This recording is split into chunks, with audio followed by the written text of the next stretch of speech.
මේ අයගේ సంతාන තුළ මේ අය නොදැනුවත්වම දැන් දවස් 7කට තිබුණාට වඩා වැඩියෙන් දියුණු වෙලා තිබෙන්නේ. ඒ ගැන සිතලා මේ අයට සන්තෝෂ වන්නට පුළුවන්. මේ දවස් 7 ඇතුළතදී මේ පින්වත් අයට භාවනාව තුළින් නිර්වාණය සාක්ෂාත් කර ගැනීමට නොහැකි වුණත් සමහර වෙලාවකදී තමාගේ විමුක්ත පරිපාලනීය ධර්මයන් නිවන් ලැබීමට අවශ්‍ය ධර්මයන් දිනු වෙලා ඇතනම් මේ ධර්ම දේශනාව අසමින් සිටින්දී හෝ කෙනෙකුට නිවන් අවබෝධ කර ගැනීමට පුළුවන් වෙනවා ඇති.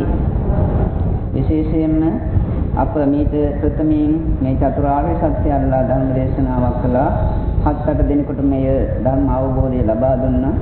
එදා බුදුරජාණන් වහන්සේ චතුරාර්ය සත්‍ය අල්ලා ධර්ම දේශනා කරන විට බොහෝ දෙනෙකු නිර්වාණය සාක්ෂාත් කළා. දහස් ගණනින් දසදහස් ගණනින් සමහර විට ලක්ෂ ගණනින්. ධර්මයේ ශක්තියතාවයේ තියෙන ධර්මයේ නිවැරදිව බැබලෙනවා. නමුත්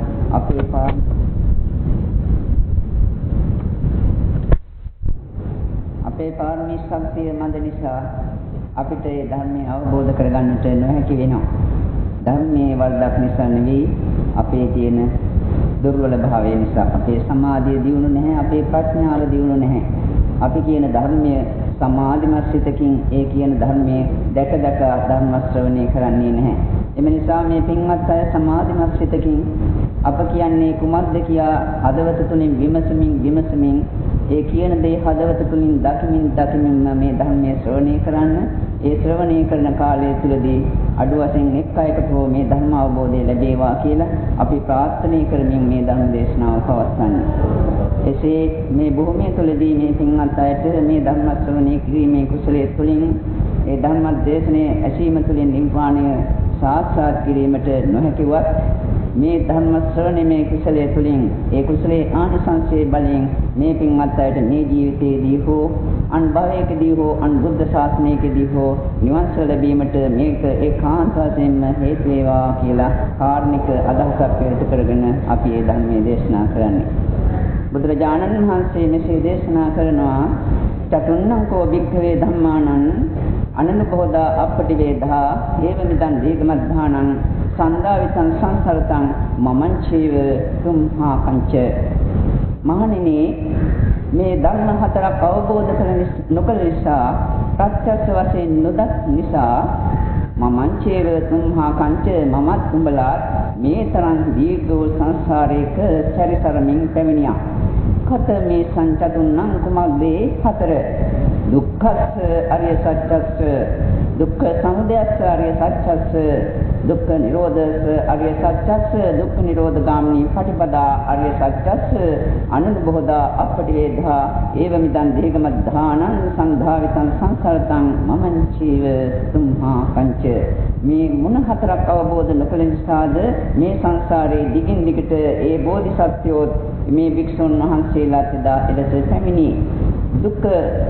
දුක ඇතිවීමේ හේතුව දුක නැති කිරීමේ මාර්ගය කියන චතුරාර්ය සත්‍ය ප්‍රත්‍යක්ෂ වශයෙන් නොදක් නිසා අවබෝධ නොකළ නිසා මේ පින්වත් අයත් මමත් මේ සංසාරේ මේ දක්වා පැමිණියේ මේ චතුරාර්ය සත්‍ය මීට පෙර භවවලදී සම්පූර්ණයෙන්ම සාක්ෂාත් කරගන්නට බැරි වුණ නිසා ප්‍රත්‍යක්ෂ වශයෙන් අවබෝධ කරගන්නට බැරි වුණ නිසා බැවින් මේ ජීවිතයේදී හෝ මේ චතුරාර්ය සත්‍ය අවබෝධ කර ගැනීමට මේ පින්වත් අයට මේ කරන ලබන ධර්ම දේශනාව හේතු වේවා.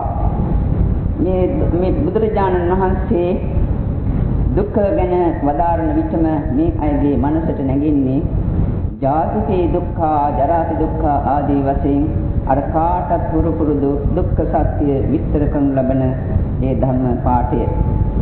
ජාතිය දුක, ජරාව දුක, ව්‍යාධිය දුක, මරණය දුක, ප්‍රියංගෙන් වෙන්වීම දුක, අප්‍රියන්හා එක්වීම දුක, ශෝක දුක්, පරිදේව දුක් තියෙනවා, කායික දුක්, මානසික දුක් තියෙනවා, කැමැති දේ නොලැබීමේ ඉච්ඡා විඝාත දුක තියෙනවා. පිටියෙන් කියනවා නම් පංච උපාදානස්කන්ධේම දුක. මෙලෙසයි දුක්ඛ සත්‍ය බුදුරජාණන් වහන්සේ වදාරන්නේ. එවැනි න්‍යායාත්මක පසුබිමක් විස්තර කිරීමට නෙවෙයි අප මේ සූදානම් වන්නේ. මේ පින්වත් අයට එවැනි ඒවා පිළිබඳ අවබෝධයන් ඒවා පිළිබඳ කරුණු පොත්පත් කියවීම තුළින් ලබා ගන්නට පුළුවන්. අන් ධර්ම දේශනා තුළින් අසා දැනගන්නට පුළුවන්. නැත්නම් කෙනෙකුගෙන් විමසා දැනගන්නට පුළුවන්. මේ ධර්ම දේශනාව ප්‍රායෝගික චතුරාර්ය සත්‍ය පෙන්වුම් කරන ලබන දේශනයක්. දුක්ඛ සමුදය සත්‍ය වශයෙන් බුදුරජාණන් වහන්සේ වදාරන්නේ යායන් තණ්හා පොනෝ බහිකා නන්දිරාග සාගතා තත්ත්‍ත්‍රා බිනන්දනි සේයතේ දන් කාම තණ්හා භව තණ්හා විභව තණ්හා. මේ සංසාරේ දුක නැවත නැවත ඇති වෙන ආකාරය ඇති වෙන හේතුව යම් තණ්හාවක් ඇත්නම් අන්න එයයි. කාම තණ්හාවක් හෝ භව තණ්හාවක් හෝ නැත්නම් මේ භවයේ නැති බව දන්නා භවයේ නැහැ මේ පස්සේ සංසාරේ නැවත ඉපත්මන් නැහැ කියලා මේ ලෞකික ජීවිතයේ සැප සම්පත් භුක්ති විඳින විභව තණ්හාවක්. නැවත ගිය තැන ඇලෙන නැවත නැවත පුනරුත්පත්තිය ගෙන දෙන තණ්හාවක්. මේ න්‍යායාත්මක පසුබිමක සිටත් මම දුක්ඛ සමුදය සත්‍ය විස්තර කරන්නට යන්නේ නැහැ. දුක්ඛ නිරෝධ සත්‍ය බුදුරජාණන් වහන්සේ වදාරන්නේ යෝ තස්සායේව තණ්හාය අශේෂ විරාග නිරෝධෝ ඡාගෝ පටිනිස්සග්ගෝ මුක්ති අනාලයෝ. ඒ තණ්හාවේ නිර්වශේෂ නිරෝධයක් ගෙවීමක් සේවීමක් නැතිවීමක් නැත්තටම නැති වී යාමක් ඇතනම් අන්න එයයි දුක්ඛ නිරෝධ සත්‍ය. අන්න එයයි දුක්ඛ නිරෝධ සත්‍ය වශයෙන් බුදුරජාණන් වහන්සේ වදාළේ. ඒ පසුබිමේ සිටත් අපේ දේශනාව මෙහෙයවන්නේ නැහැ.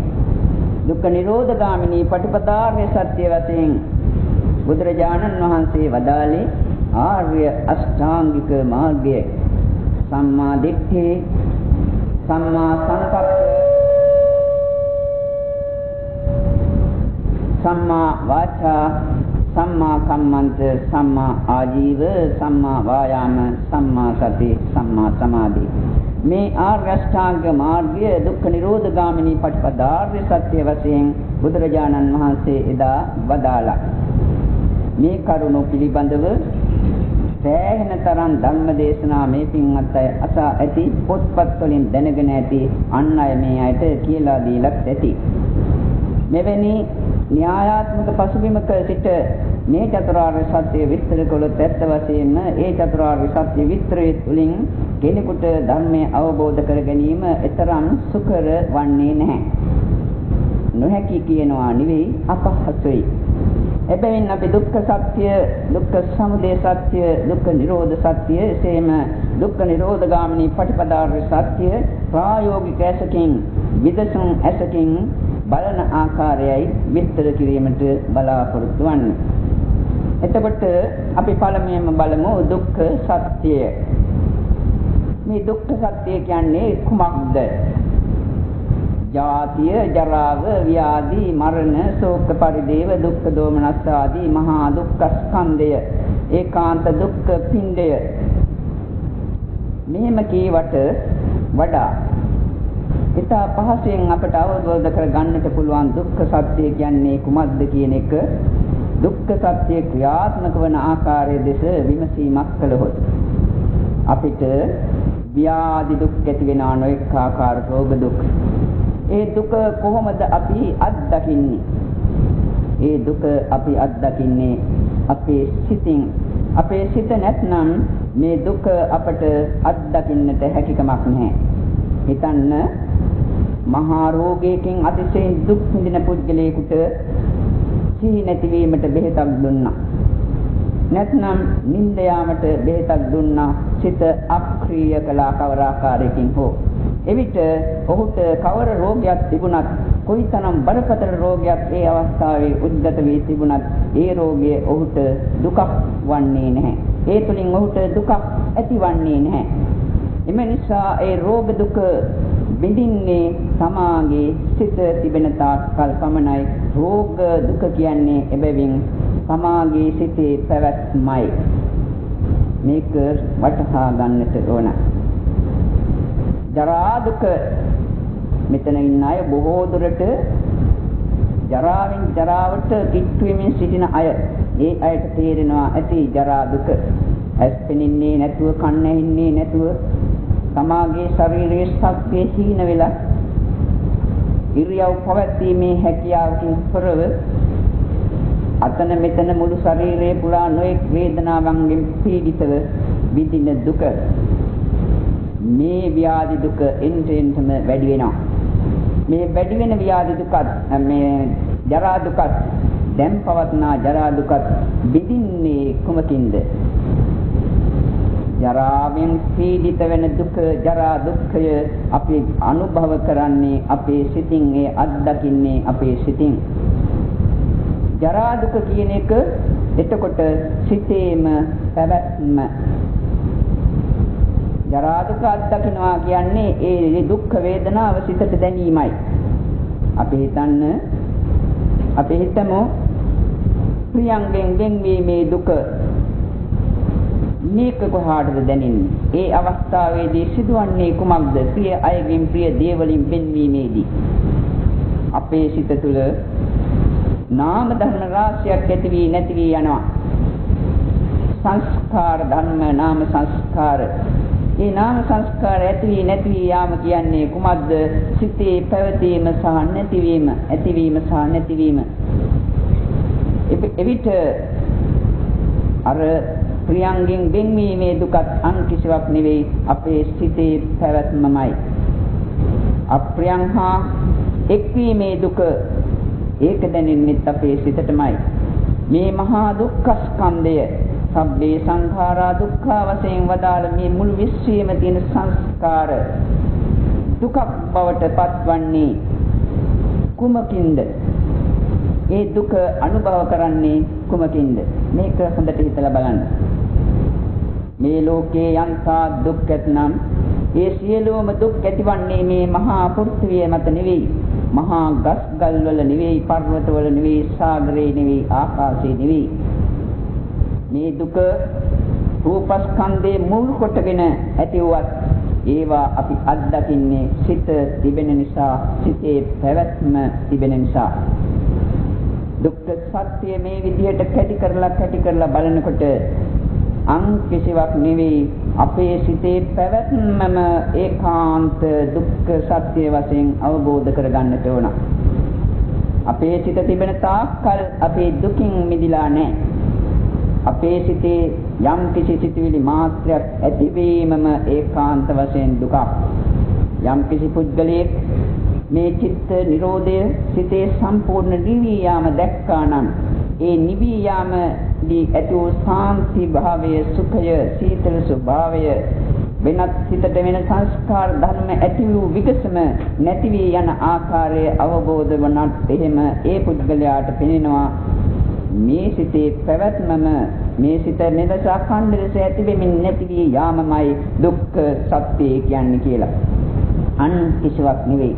කවර ආකාරයකින් ඒක විස්තර කළත්, ජාති වශයෙන් හෝ ජරා වශයෙන් හෝ අන් කවර ආකාරයකින් එය අප විස්තර කළත්, ඒ විස්තරය අන්තිමට කෙටි වෙලා සම්මිශ්‍රණය වන්නේ අර සිතේ පැවැත්මම දුක්ඛ සත්‍ය වශයෙන්. මේක පෙනෙන්නට ඕනේ. සිත තිබෙන තාක්කල්මයි දුක තිබෙන්නේ, සිතින්මයි අපි දුක් අනුභව කරන්නේ, අපේ සිතටමයි මේ දුක දැනෙන්නේ කියලා. කයේ දුක දැනෙන්නේ සිතටයි. සිත නැත්නම් කායික දුකක් අපිට නැහැ. මේ දුක ඇතිවන්නේ කුමක් නිසාද? දැන් මේ කතාව හොඳට අහන්නට ඕන. දුක ඇතිවන්නේ අන් කිසිවක් නිසා නෙවෙයි. අපි මේ බාහිර ලෝකයක්, අපේ තමාගේ පංචස්කන්ධ ලෝකයක් අල්ලාගෙන සිටින නිසා, උපාදාන කරගෙන, බදාගෙන, ග්‍රහණය කරගෙන සිටින නිසා. එහෙම උපාදාන කරගත්තේ නැත්නම්, අල්ලාගත්තේ නැත්නම් අර සබ්බේ සංඛාරා දුක්ඛා කියන වචනේ බොරු වෙනවා. සියලු සංස්කාර ධර්ම දුක. ඒ දුක ඇතිවන්නේ සංස්කාර තුළින් නෙවෙයි. මේ උදාහරණයක් කියන්නේ මේ තියෙන ධර්මශාලාව සංස්කාර ධර්මයක්. මේ සංස්කාර ධර්මයේ අපේ සිතට දුකක් වන්නේ මේ ධර්මශාලාව මමය, මගේ එකක්ය, අපේ එකක්ය, මේ ආදී වශයෙන් අපි නොඑක ආකාරයෙන් අල්ලාගත්තොත් පමණයි.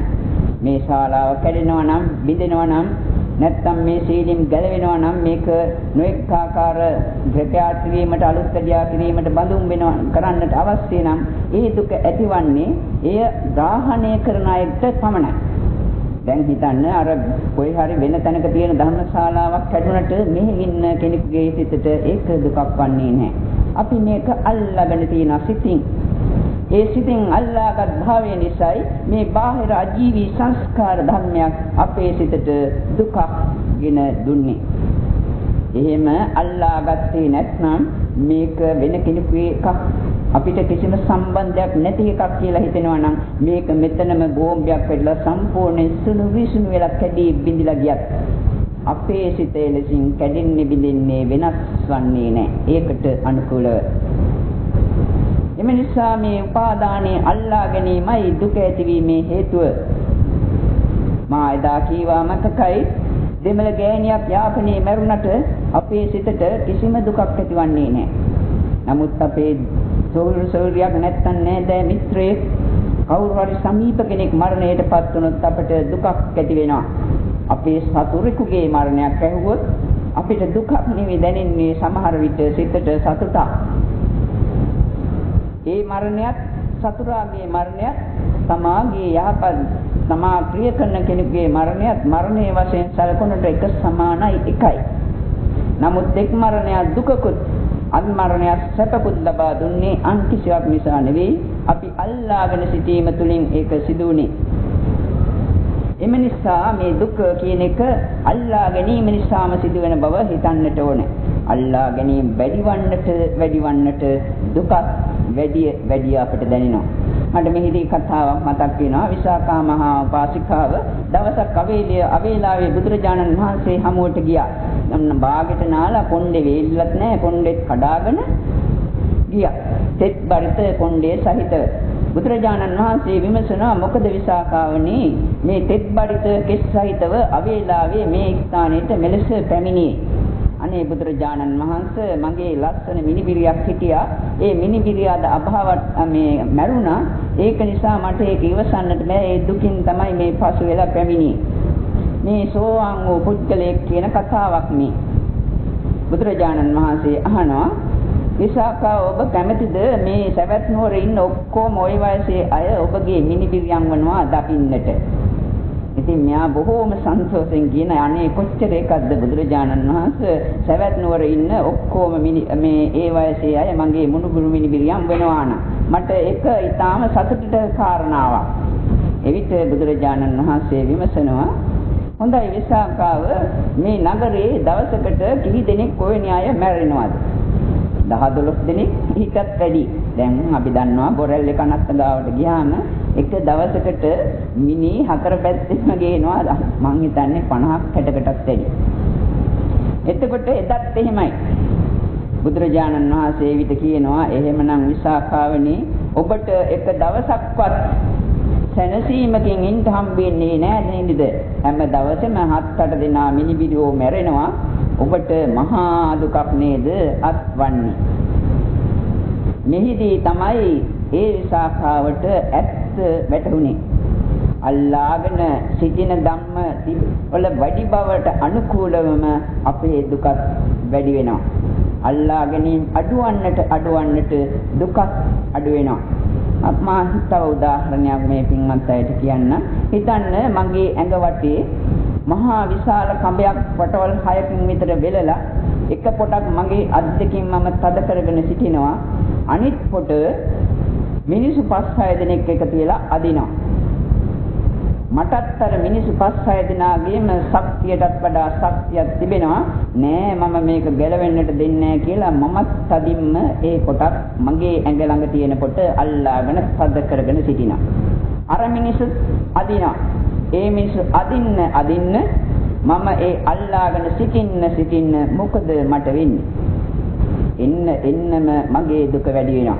එන්නම මගේ පීඩනය වැඩි වෙනවා. මේක අවබෝධ වෙන්නේ නැහැ මට. මම කරන්නේ නැහැ ගැලවෙන්න දෙන්නේ නැහැ කියලා තව තවත් අල්ලනවා. මේ අල්ලාහ ගැනීම තුළින් දුක ඇති වෙනවා කියන එක අවබෝධ වෙච්ච නිසා තව තවත් දැඩිව අල්ලා ගන්නවා.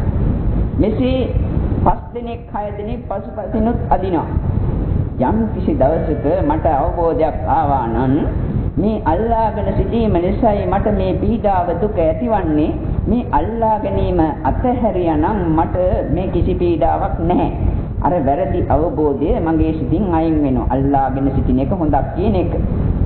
අල්ලා නොගත් අතහැරියොත් මේ දුකෙන් ගැලවෙන්නට පුළුවන් කියලා සිතලා මම මඟ වටේ ඇතිලා තියෙන මේ මහා විශාල කඹේ කෙලවර අල්ලාගෙන සිටීම අතහරිනවා. දැන් බාහිර වශයෙන් මිනිස්සු අදිනවා කඹේ. මොකද්ද වෙන්නේ? අදින්න මගේ ඇඟේ වටේ පැටලී ඇති ඒ වෙලුම් ගැලවෙනවා. ගැලවිලා ගිහිල්ලා අන්තිමේට අර අදින අය පැත්තකට විසි වෙනවා. මම නිදහස් වෙනවා. මෙන්න මේ වගේමයි බාහිර සංස්කාර ලෝකයක් අපේ පංචස්කන්ධ ලෝකයක් අපේ නොදැනුවත්කම නිසා අල්ලාගෙන අපි මේ දුක් විඳින්නේ. අර 6 දෙනා වගේ තමයි අපි ඇස් වලින් රූප අල්ලාගෙන දුක් විඳිනවා. කනින් ශබ්ද අල්ලාගෙන දුක් විඳිනවා. නාසයෙන් ගඳ සුවඳ අල්ලාගෙන, දිවෙන් රස අල්ලාගෙන, කයින් නොයෙකුත් ස්පර්ශයන් පොට්ටබ්බ ධර්මයන් අල්ලාගෙන, මනසින් මනසට අරමුණු වන ධර්මයන් අල්ලාගෙන නොයෙක් දුක් ගැට අප මේ අනුභව කරන්නේ. අපට තේරෙන්නේ නැහැ මේ අල්ලා ගැනීම තුලින් දුකක් ඇති වෙනවයි කියලා. මොකද්ද මේ තේරෙන්නේ නැහැ කියන්නේ? දුකක් අල්ලා ගැනීම තුලින් දුකක් ඇති වෙන බව දන්නේ නැහැ. දුක්ඛ සමුදය අඥානං. නැත්තම් මේ අල්ලා ගැනීම මේකාන්ත දුකක්. දුක්ඛේ අඥානං. දුක දන්නෙත් නැහැ. දුක ඇතිවීමේ හේතුව දන්නෙත් නැහැ. එම නිසාම අපි අලලස දැඩිව අල්ලා ගන්නවා මේ මහා විශ්වයම. මේක තමයි බුදුරජාණන් වහන්සේ කියන්නේ අවිජ්ජා කියලා, නොදක්කම කියලා. දුක්ඛේ අඥානං දුක්ඛ සමුදය අඥානං දුක්ඛ නිරෝධේ අඥානං දුක්ඛ නිරෝධගාමිනී පටිපදාය අඥානං කියලා. දුක දන්නෙත් නැහැ, දුක ඇතිවීමේ හේතුව දන්නෙත් නැහැ. දුක නැති කිරීම දන්නෙත් නැහැ, නැති කිරීමේ මාර්ගය දන්නෙත් නැහැ. ඒකයි මෝඩකම. අවිද්‍යාව කියන්නේ ඒකයි. අපි මේ අල්ලා ගැනීම තුලින් දුකක්මයි ඇතිවන්නේ. අල්ලා ගැනීමත් ඒකාන්ත දුකක් කියන එක අවබෝධ කරගෙන නැහැ. අපි හිතන්නේ මේ අල්ලාගෙන කරන දැඟලිල්ල බොහෝම සැප දෙයක්, ඉෂ්ට දෙයක්, මනාප දෙයක්, කාන්ත දෙයක් කියලා. එබැවිනුයි මේ මුලාව. ඒ මුලාව පසුපසින් ක්‍රියාත්මක වෙනවා මේ අල්ලා ගැනීම තුළින්. අපි හිතන්න දැන් හිතමු අපි මේ බාහිර විශ්වයේ පවත්නා සියලුම සංස්කාර ධර්ම ඇහැ තුලින්, කන තුලින්, නාසය තුලින්, දිව තුලින්, ශරීරය තුලින් මනසට ගැට ගැහෙනවා කියලා. නූල් වලින් වගේ ගැට ගැහිලා තියෙනවා. රූප ලෝකයක් මේකට ගැට ගැහිලා, අරූප ලෝකයක් මේකනම ගැට ගැහිලා, කාම ලෝකයක් ගැට ගැහිලා, බාහිර සජීවී වස්තුන් සියල්ලත් මෙතන ගැට ගැහිලා, අජීවී වස්තුන් ගැට ගැහිලා සමාගේ පංචස්කන්ධයත් ඒටම ගැට ගැහිලා තියෙනවා කියලා හිතන්න. මේ ගැට ටික ඔක්කොම හදවතට සම්බන්ධ වෙලා මේ අල්ලා ගැනීම කොහෙද තියෙන්නේ? මේ ඉරහද වෙන තැනකද? අභ්‍යවකාශයේද? මහ පොළොවේද? වෙන තැනකද? නැහැ. අපගේ හිත තුලයි අපේ අල්ලා ගැනීම තියෙන්නේ. ඒක නිසා මේ අල්ලා ගැනීම ඔක්කොම ගැට ගැහිලා තියෙන්නේ අපගේ හිතට, අපගේ හදවතට. යම් විදිහකින් මේ ගැට ගැසලා තියෙන නූල, මේ ගැට ටික ඔක්කොම කැපුවනම් බාහිර විශ්වයක්, අජීවී සජීවී සියලු සංස්කාර ධර්මත් තමාගේ පංචස්කන්ධය සහිතම පැත්තකට අයින් වෙනවා. අපි නිදහස් වෙනවා. අල්ලා ගැනීම සම්පූර්ණයෙන් අතහැරීම කියන්නේ අර්ථවත් ඵලයෙන් සැනසීම ලැබීම. ඒ අල්ලා ගැනීම සම්පූර්ණයෙන් නිරුද්ධ වන්නේ අර නොදත්කම සම්පූර්ණයෙන් නිරුද්ධ වීම තුළින්. ඒ තාක්කවල අපි අල්ලා ගන්නවා. මේ අල්ලා ගැනීම තිබෙන්නේ එම නිසාම මේ ආයත තේරෙන්නට ඕන අන් කිසි තැනක නෙවෙයි අපේම සිත තුල කියන එක. සිතීමේ අල්ලා ගැනීම හටගන්නේ. එතකොට මේ අල්ලා ගැනීමට හේතු නොදක්කම ඒක පවතින්නේ කොහේද? ඒකත් පවතින්නේ අපේ සිත තුළමයි. මා කලින් ප්‍රකාශ කළේ දුක්ඛ සත්‍යය කියන්නේ අන් කිසිවක් නෙවෙයි අපේ සිතේ අඛණ්ඩ පැවැත්ම. දැන් දුක්ඛ සමුදය කියලා අපි ප්‍රකාශ කළේ අල්ලා ගැනීම. ඒකත් අපේ සිතමයි, සිතින්මයි අල්ලා ගත්තේ. දැන් පෙනෙන්නට ඕනේ මේ පින්වත් අයට දුක්ඛ සත්‍ය කියන්නේ සිතමයි, දුක්ඛ සමුදය සත්‍ය කියන්නේ සිතමයි කියන එක. හිතන්න එපා මේ බුදුරජාණන් වහන්සේ දේශනා කරපු දුක්ඛ සමුදය සත්‍ය, දුක්ඛ සත්‍ය වැනි අනිත් සත්‍ය ධර්මයන් විකෘති කරලා මේ කතා කරනවායි කියලා.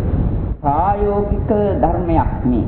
න්‍යායාත්මක පසුබිමක සිටගෙන කරන කතාවක් නෙවෙයි. ධර්මයේ අවබෝධ කළායට අප කියන කතා අත්දකින්නට පුළුවන්. එම නිසා දුක්ඛ සත්‍යයත් දුක්ඛ සමුදය සත්‍යයත් දෙකම අපේ සිතේ පැවැත්මයි, අපේ සිතමයි. සිතේමයි මේ සියලුම ධර්ම තිබෙන්නේ. දැන් ඒක අවබෝධ වන්නට ඕන. ඊළඟට දුක්ඛ නිරෝධගාමිනී පටිපදාර්ය සත්‍ය. සම්මා දිට්ඨිය, සම්මා සංකප්පය, සම්මා වාචා, කම්මන්ත ආජීව වායාම සති සමාධි ප්‍රඥා. මේකයි දුක්ඛ නිරෝධගාමිනී පටිපදාර්ය සත්‍ය වශයෙන් එදා බුදුරජාණන් වහන්සේ වදාළේ. මෙන්නස බුදුරජාණන් වහන්සේ මේ චතුරාර්ය සත්‍ය විස්තර කරන්නේ කුමක් නිසාද? සාමාන්‍ය පොදු ජනතාවට ප්‍රායෝගික ධර්මයක් වෙලසින්ම ප්‍රකාශ කිරීම ප්‍රයෝජනවත් නොවන නිසා. අර ආකාරයෙන් ධර්මයේ දේශනා කරපුවාට පසුව කළාට පසුව ඒ සමහර විට බොහෝ දෙනෙකුට ප්‍රයෝජනවත් වෙනවා. අප මේ කතා කරන දේශනය දවස් 7ක් තිස්සේ භාවනා කරලා සිටින යෝගාවචරයන්ට කරන කතාවක්. දහම් පුෂ්පය විකසිත වීමට පාරමී ශක්තියක් ඇති කෙනෙකුට මේ ධර්මය ගෝචර වෙනවා. එතකොට අල්ලා ගැනීම නිසා දුකක් ඇති වෙනවා කියන එක අපි අවබෝධ කරගන්නට ඕන. මේ රූපස්කන්ධය මම කියලා, මගේ කියලා අල්ලා ගන්නවා. අම්මලා තාත්තලා දූ දරුවන් සොයුරු සොයුරියන් අපේ කියලා, මගේ කියලා අල්ලා ගන්නවා. ගේ දොර ඉදකනම් සියලුම බාහිර සංස්කාර ධර්ම මගේ අපේ කියලා අල්ලා ගන්නවා. මේ අල්ලා ගැනීම තුලිනුයි දුක ඇතිවන්නේ. මේ සියල්ලම අපේ නෙවෙයි කියලා අත්හැරියානම් සත්‍ය ඒකයි. මේවා තුලින් කිසිම දුකක් අපට ඇතිවන්නේ නැහැ. මේ මම කියලා, මගේ දුව කියලා අල්ලාගත්තේ සිතින්. ඒක සිතේ තියෙන මායාවක් පමණයි. සත්‍ය දෙයක් නෙවෙයි. මේ අසත්‍ය ස්වરૂපේ සත්‍යයක් ලෙසින් පෙන්눔 කරලා අපි මුලා කරනවා. ඒ මුලාව අපට අවබෝධ වෙන්නේ අපේ තියෙන මුලාව නිසා. එම නිසා මේ මුලාව දෙසට දැන් මානසිකාරය මෙහෙවන්නට ඕන. මම කියලා, මගේ කියලා, අපේ කියලා අල්ලා ගැනීම සැපක් නෙවෙයි. ඒකාන්ත වශයෙන්ම දුකක් ගෙන දෙන, දුකක් ඇති කර දෙන ධර්මයක්. මේක මගේ සිතේ තියෙන මුලාවක්. මේක සැපක් කියලා හිතනවායි කියලා හිතන එක මුලාවක් කියලා අවබෝධ කරගන්නට ඕන. දුක්ඛ සමුදය, දුක ඇතිවීම අල්ලා ගැනීම තුලින් සිදු වෙනවා නම් දුක්ඛ නිරෝධය, දුක නැතිවීම කුමක්ින්ද සිදුවිය යුත්තේ? අල්ලා ගැනීමෙන් දුක ඇති වෙනවා නම් අත්හැරීමෙන් දුක නැති වෙනවා. ඒකයි සිද්ධාන්තය. ඒකයි සත්‍යය. සියල්ලම අත්හැරියා නම් කිසිම දුකක් නැහැ. එහෙමනම් දුක්ඛ නිරෝධගාමිනී පටිපදාර්ය සත්‍ය කියන්නේ මොකද්ද? මේ අපි අල්ලාගෙන සිටින එක අත්හරින එකයි. ඒ අත්හැරීම කළාට පසුව සම්පූර්ණයෙන්ම සත්‍ය වශයෙන්ම අත්හැරුණොත් අපි සම්පූර්ණයෙන්ම නිදහස් වෙනවා. බුදුරජාණන් වහන්සේ එදා මා කියපු ධර්ම පාඩ කීපයක් සිහිපත් වුණා. නැත්නම්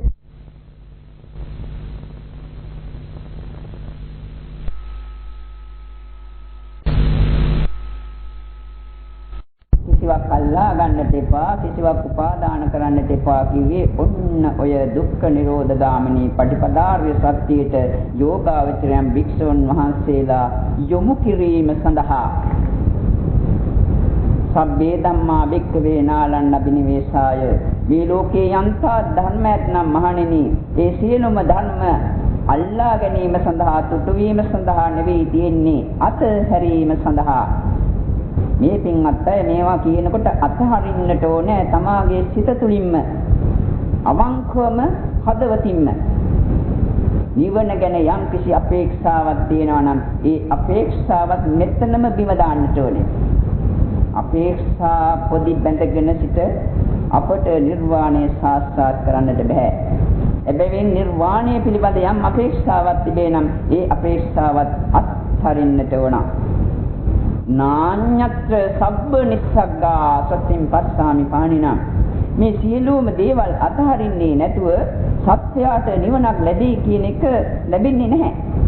ඒකයි බුදුරජාණන් වහන්සේ එලෙසින් සුබ්බම්ම සූත්‍රයේදී වදාළේ. අපි නොඑක් දේවල් අල්ලාගෙන සිටිනවා. අපිට අවශ්‍ය නිර්වාණ ධාතුව සාක්ෂාත් කිරීමට නම් එය කිරීමට ඒකාන්තයෙන්ම නිසකම උපකාර වන ධර්මයක් වූ අතහැරීම අප කරන්නට ඕන. එහෙම අතහරින්නේ නැතුව මේවා අල්ලාගෙන ඉඳලා කවදාවත් නිවන බලාපොරොත්තු වන්නට එපා. නිවන කියන්නේ විසංඛාර ගතං චිත්තං. මේ සියලුම සංස්කාරයන්ගෙන් ඈත් වෙලා සංස්කාර අතහැරපු තත්වයක්. අපි සංස්කාර අල්ලාගෙන නිවන් යන්න හදනවා නම් ඒක හරියන වැඩක් නෙවෙයි. එම නිසා මේ පින්වත් අය දැන් මේ මොහොතේම මේ භූමිය තුළදීම සියලුම ධර්ම අතහරින්නට ඕන. අතීතයේ යන්තා සංකත ධර්ම අපේ සිත තුළ ඇති වෙන අපි දැකපු අත්දැකපු ධර්මයක් නම් ඒ සියල්ලම අද කිසිවක් නැහැ, මෙරි ගොස්. අතීතය අපට දේශයෙන්ම අතහරින්නට පුළුවන් වෙන්නට ඕනේ. කවර සැපක්කෝ, කවර දුකක්කෝ, කවර ආකාර අත්දැකීමක් අපි ලැබුවත් අතීතයේ මැරිලා වැළලිලා මැරිච්ච දේවල්, වැළලිච්ච දේවල් අල්ලාගෙන ඒවැ පැටලි දුක් ඇති කර ගැනීම මෝඩකමක්. අතීත සංස්කාර, අතීතයේ සිදු වූ දේවල්, වැළලුණු දේවල් දැන් සිහිපත් වීම තුළින් වර්තමානයේ තුල ඒ පිළිබඳව හැඳිනීම් මාත්‍රයක්, චෛතසික දැනීම් මාත්‍රයක්, සංඥා මාත්‍රයක්, සංකල්පනා මාත්‍රයක් ඇතිවීම හැර අන් කිසිවක් සිදුවන්නේ නැහැ. අතීත සංස්කාර අල්ලාගෙන දඟලනවා කියන්නේ වර්තමානයේ තුල පවත්නා නාම ධර්මයන්ගේ පැවැත්ම පමණයි. මේක අවබෝධ කරගන්න. අතීතය වර්තමානයේ ක්‍රියාත්මක වන නාම ධර්මයක්. එහෙමනම් අතීතෙන් අපිට ඇති වෙන්නේ මොකද? සම්පූර්ණයෙන් පහ කරලා අයින් කරන්න හිටින්. අතීතය සම්පූර්ණයෙන්. අනාගතය ගැන අපේ අපේක්ෂාවක් තිබෙනවා නම් ඒ මොකද්ද? වර්තමානයේ තියෙන නාම ධර්මයක් ඇති වී යාම. අපි කවර ආකාරයේ අනාගත මෙවුන් සිතුවිලි මවාගෙන සිටියත් ඒ සෑම දෙයක්ම වර්තමානයේ නාම ධර්මයක් ඇතිවීම හැර අන් කිසිවක් නෙවෙයි. අනාගතය කියන්නේ වර්තමාන චිත්ත සංස්කාර ධර්මයක් ඇති වී නැති වී යාම. මේ தත්ත්වය අවබෝධ කරගන්න පහසුවෙන්ම අනාගතය සම්පූර්ණයෙන් කපා හරින්නට පුළුවන්. බාහිර වස්තුන්, බාහිර පුද්ගලයන්, සත්‍යයන් තුළින් අපේ දුක වැඩි වෙනවා, අපේ සසර ගමන දික් වෙනවා, සසරේ ගැට ගැහෙනවා, දුකින් දුකටම අපපත් වෙනවා, නිවනින් ඈත් වෙනවා. නිවන ලැබීමට නම්, නිවන සාක්ෂාත් කිරීමට නම් මේ බාහිර සියලුම ජීවයක් ඇති හෝ ජීවයක් නැති, අජීවී සජීවී සවිඥානික අවිඥානික සියලුම දේවල් සිතින් අත්හරින්නට ඕන. දැන් අත්හරින්නට ඕන මේ මොහොතේ මෙතනම.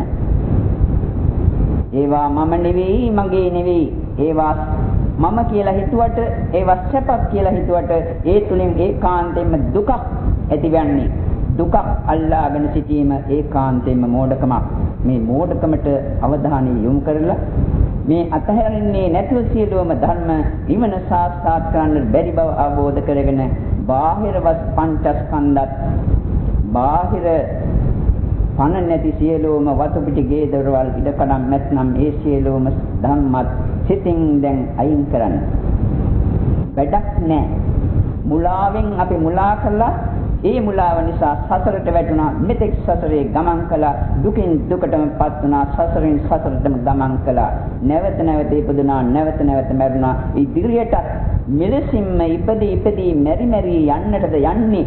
මේ නෛර්යානික බුද්ධ ශාසනය ලැබිලා බුදුරජාණන් වහන්සේගේ පිරිසිදු ධර්මයේ අහන්නට ලැබිලා ඇසට එන කියද්දි හදවතට පෙන්නා දෙද්දි ඒ ධර්ම අල්ලාගෙන සිටිනවා නම් ඒක කොයිතරම්නම් මෝඩකමක්ද. එම නිසා සියලුම ධර්ම සිතින් අත්හරින්න. දැන් සමාගයේ පංචස්කන්ධය මේ රූප කොට අපි එන්නකොට ගෙන ආපු ධර්මයක් නෙවෙයි. මවගේ මව් කුසට පැමිණෙන විට ඔය කියන ඔළුවක්වත් අතක්වත් බඩක්වත් කකුලක්වත් කිසිවක් නැහැ. මවගේ සහ පියාගේ ධාතු කොටස් ටිකක එකතුවෙන් හැදිච්ච දෙයක් මේ පස්සේ හැදිච්ච දෙයක්. අපේ රූප කොට අපි අපේ නොදත්කම නිසා මම කියලා මගේ කියලා මේ රූප කොට අල්ලා ගත්තට සත්‍ය වශයෙන්ම මේ රූප කොටේ මේ අපට පෙනෙන කයේ කිසිම මම භාවයක් මගේ බවක් ආත්මයක් දක්නට නැහැ. බාහිර වශයෙන් මවගේ සහ පියාගේ ධාතු වලට බාහිර වශයෙන් එකතු වෙච්ච අනිත් පඨවි ආපෝ තේජෝ වායෝ නිසා නිර්මිත වූ දෙයක් කියන අවබෝධය දැන් ඇති කරගන්න. මේක ඉන්නකොටගෙන ආපු දෙයක් නෙවෙයි. මා මේ භූමියට මේ ස්ථානයට එනකොට මේ ඉන්න කිසි කෙනෙක් අඳුරන්නේ නැහැ. දැන් මේ අඳුරගෙන මගේ යාළුවෙක් මගේ මිත්‍රයෙක් කියන්නාසේ ඒ අය පසුව අරගෙන අපේ සිතින්ම අපි හිතා ගන්නවා මගේ මිත්‍රයෙක් කියලා. මේකක් නෑ. අපි මේ පසුව ඇතිච්ච පංචස්කන්ධෙන් රූපස්කන්ධ සංඛ්‍යාත සියලුම ස්කන්ධ මම කියලා මගේ කියලා ගත්තට මේ රූප කොට මවගේ සහ පියාගේ ධාතු වර්ධනය වීමක් කර අංකිසාවක් නෙවෙයි. මේ රූප කොට තුලින් මා අනන්ත දුක් ගැට වින්දා. මේ දක්වා ඉදිරියේදී අනන්ත අප්‍රමාණ දුක් ගැට මේ රූප කොට මට ලබා දෙනවා. ජරා දුකත් ලබා දෙනවා, ව්‍යාධි දුකත් ලබා දෙනවා මේ රූප කොට තුලින්. මේ හන්දිපත් කැඩෙන්නට පුළුවන්, හමක් පිපෙරෙන්නට පුළුවන්, ඔළුව කුඩු වෙන්නට පුළුවන්, තුනටිය කැඩෙන්නට පුළුවන්, අත්පය ගැලවී යන්නට පුළුවන්.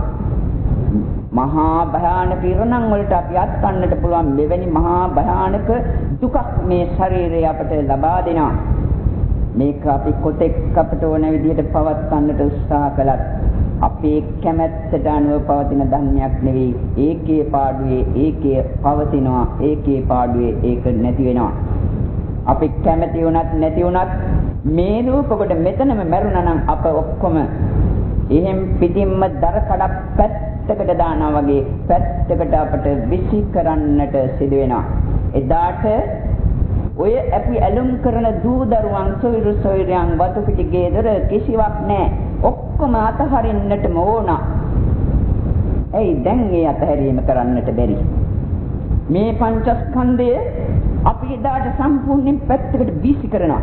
ඇයි දැන් මේක වීසි කරන්නට බැරි?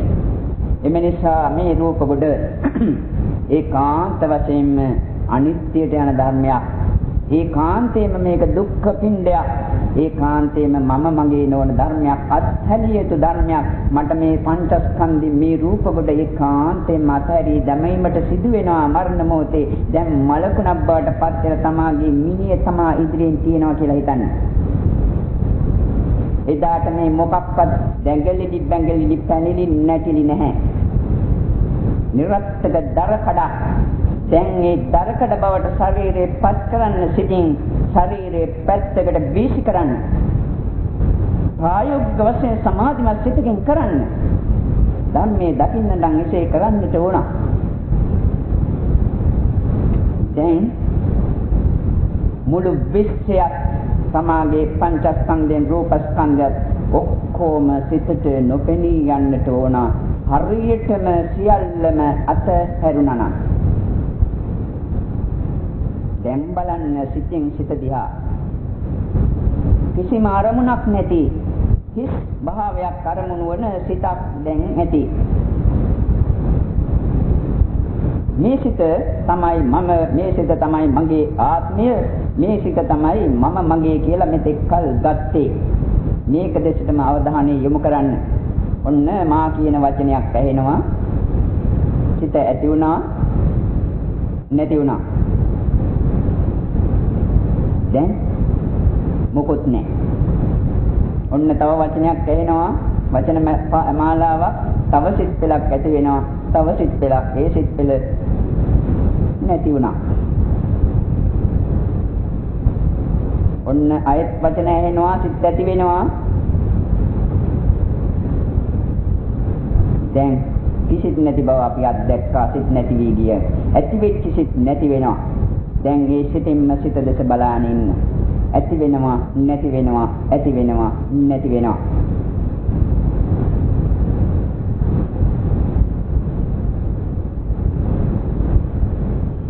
විඥානං අනිච්ඡං විඥානය අනිත්‍යයි. සිතන් බලන්න ඒක අනිත්‍යයට යන ආකාරය. නැති වී යනවා විඥානේ ඒ දකින්න සිතත් ඇති වෙනවා නැති වෙනවා.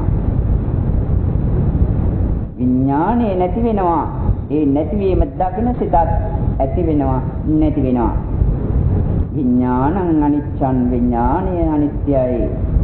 විඥානය අනිත්‍යයි විඥානං අනිච්ඡං විඥානය අනිත්‍යයි විඥානය අනිත්‍යයි විඥානය අනිත්‍යයි.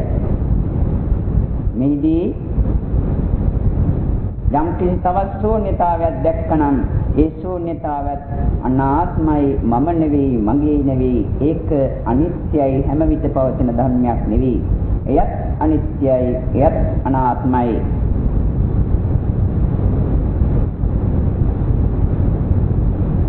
හොඳයි දැන් නැවතත් විඥානයේ දසම මානසිකාරයේ මෙහෙවන්න විඥාණයට විඥානයේ මාර්මුණ වලින් දැන් පවතින්නට ඕනේ සමාධිමත් සිතකින් මේ ධර්මයේ ශ්‍රවණය කළා නම් මේ විඥාණය තමයි මම කියලා මගේ කියලා ගත්තේ. මේ මම මගේ තමයි මෙලෙස මේ නැති වෙමින් යන්නේ. මම මගේ කියාගත් විඥාණය මෙලෙස නැති වෙනකොට මම මගේ කියලා ගන්නට මොනවද තිබෙන්නේ? විඥානං අනත්තා විඥාණය අනාත්මයි මම නෙවෙයි මගේ නෙවෙයි නාම ධර්මයක් පමණයි. මේ විඥානේ මම නම් මගේ ආත්මය නම් මේ විඥානේ මෙලෙස නැති වෙනකොට මගේ බවත් මගේ ආත්මයත් නැති වෙනවා නේද? විඥානං අනත්තා විඥානය අනත්තයි. විඥානං අනත්තා විඥානය අනාත්තයි. විඥානයේ දෙසම නැවතත් බලන්න. මේ විඥානය අනිත්‍යයි විඥානය දුකයි විඥානය අනාත්මයි. විඥානය අනිත්‍යයි විඥානය දුකයි විඥානය අනාත්මයි. විඥානය අනිත්‍යයි විඥානය දුක්ඛයි විඥානය අනාත්මයි. මෙහිදී තවත් ශූන්‍යතාවයක් උද්ගත වුණා නම් ඒ ශූන්‍යතාවයත් අනිත්‍යයි අනාත්මයි. එයත් අනිත්‍යයි එයත් අනාත්මයි. එයත් අනිත්‍යයි එයත් අනාත්මයි. මෙහිදී යම් ශූන්‍යතාවයක් දකිනවා නම් අන්න ඒ දර්ශනයේ සංඛාර නැති නිර්වාණ ධාතුව සිතට අරමුණු වීම. අන්න ඒ සිත නිවී යාම පහනක් නිවුනාසේ සිත මෙවිට නිවී යනවා දක්නට පුළුවන්. විඥානං අනිච්ඡං විඥානං අනත්තා. විඥානය අනිච්චයි විඥානය අනාත්මයි. සිත පහනක් නිවුනාසේ නිවුනනම් එය තමයි දුක්ඛ නිරෝධ සත්‍යය. එතන තමයි නිර්වාණය.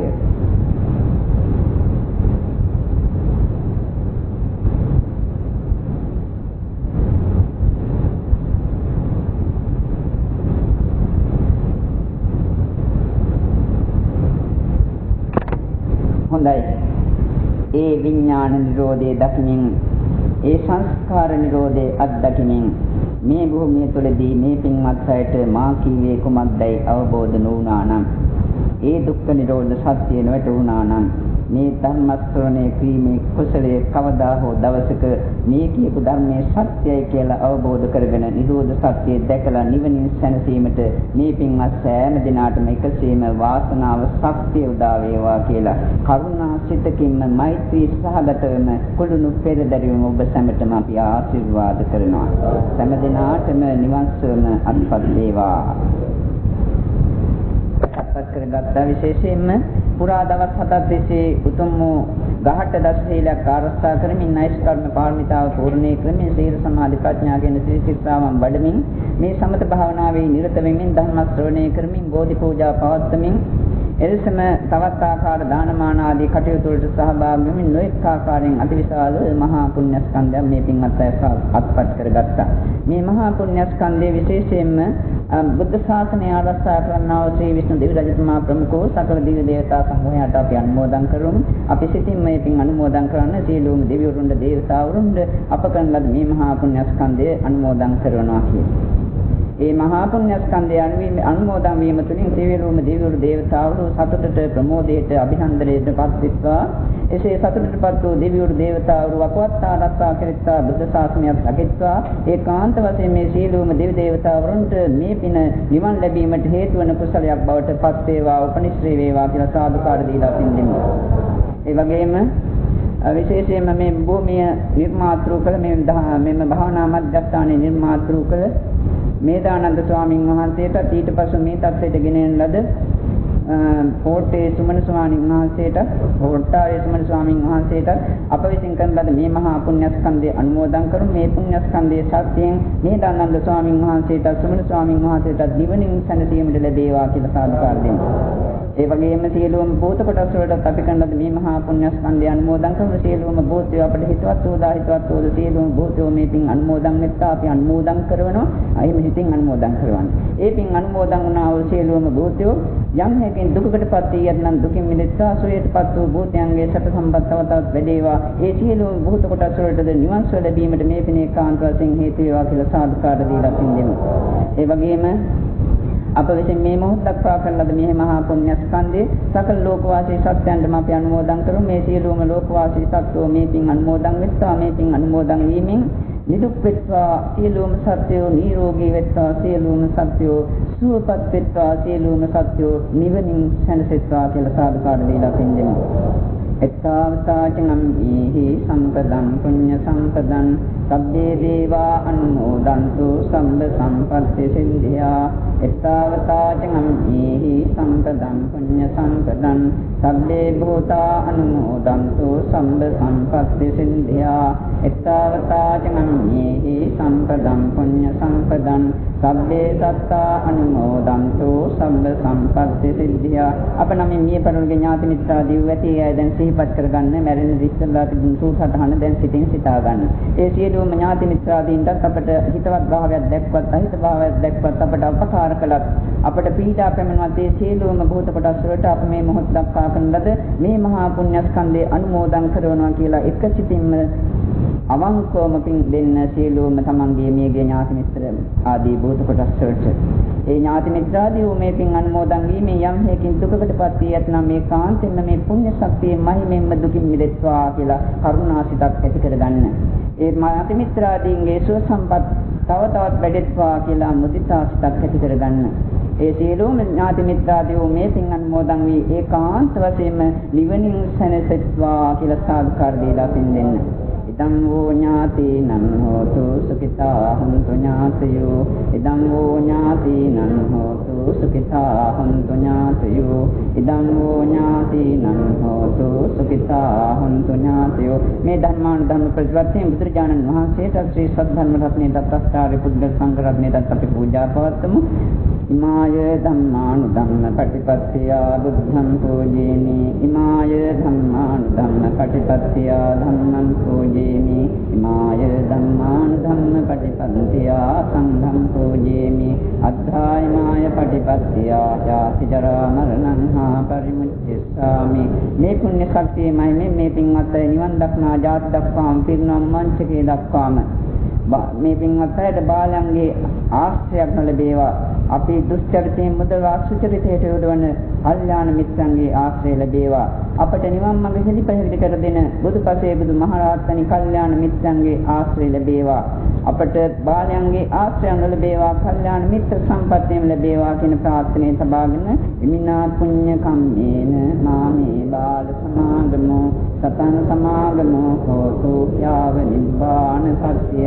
මේ කරන ලද කුසල ඒකාන්ත වශයෙන් සේදුව ආශ්‍රයන් සේක්‍රීමෙන් ලබන්නා වූ වර්ණත්පල් චේතෝ විමුක්ති සංඛ්‍යාත අමාමා නිවන සඳහා හේතු වේවා කියන ප්‍රාර්ථනාව තබන්න. ඉදම්මේ පුඤ්ඤ කම්මන්නාසවත්තයා වහං හෝතු. ඉදම්මේ පුඤ්ඤ කම්මන්නාසවත්තයා වහං හෝතු. ඉදම්මේ පුඤ්ඤ කම්මන්නාසවත්තයා වහං හෝතු. සබ්බ දුක්ඛා පමුඤ්චතු. සිල්පවර්ණය කිරීමට කැමති අය පන්සිල් සමාදන් වීම සඳහා නමස්කාර පාඨය කියන්නේ.